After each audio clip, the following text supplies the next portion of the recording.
আছো সবাই? সকলকে স্বাগত জানাচ্ছি আমার একটা নতুন ব্লগে। একটা অন্যরকম ব্লগ হতে চলেছে, গল্প কাহিনী, তাও আবার খাবারের গল্প কথা। ঠিক আছে, আগে তোমরা বলো তো কে কোথা থেকে এই ভিডিওটা দেখছো আর কেমন গরম পড়েছে সেখানে কমেন্ট করে জানাও। আমি আগে বলে দিচ্ছি, আমি থাকি কলকাতায়। কলকাতার গরম মারাত্মক, দিনের পর দিন বেড়েই যাচ্ছে গরম। আর আমার গলার অবস্থা ততটাই খারাপ হয়ে গেছে।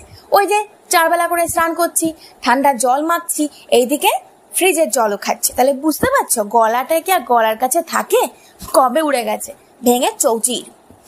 আমার বরের শরীর মোটামুটি ঠিকঠাক আছে সকলের আশীর্বাদে এবং ভালোবাসায়।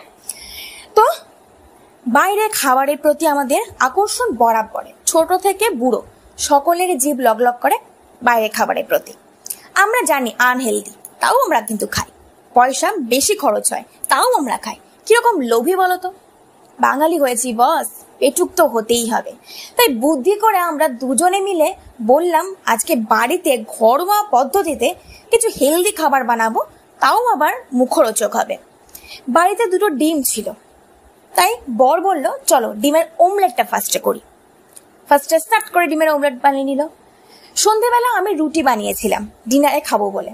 সেই রুটিগুলোকে একটা একটা করে ওই ডিমের ওপরে ফাটফাট করে দিয়ে দিল। অল্প একটু সাদা তেল দিয়ে দিল।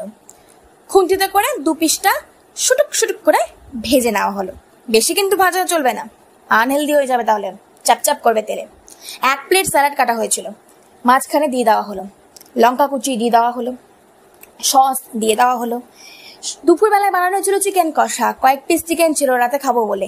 সেই চিকেনগুলোকে সারিয়ে সুন্দর কুচি কুচি কুচি করে ওর মধ্যে দিয়ে দেওয়া হলো। ব্যাস, সুন্দর রোল বানানো হয়ে গেল। এই দেখো গরম গরম পাতে পড়ে গেছে, খেতে হবে এখন। বাই।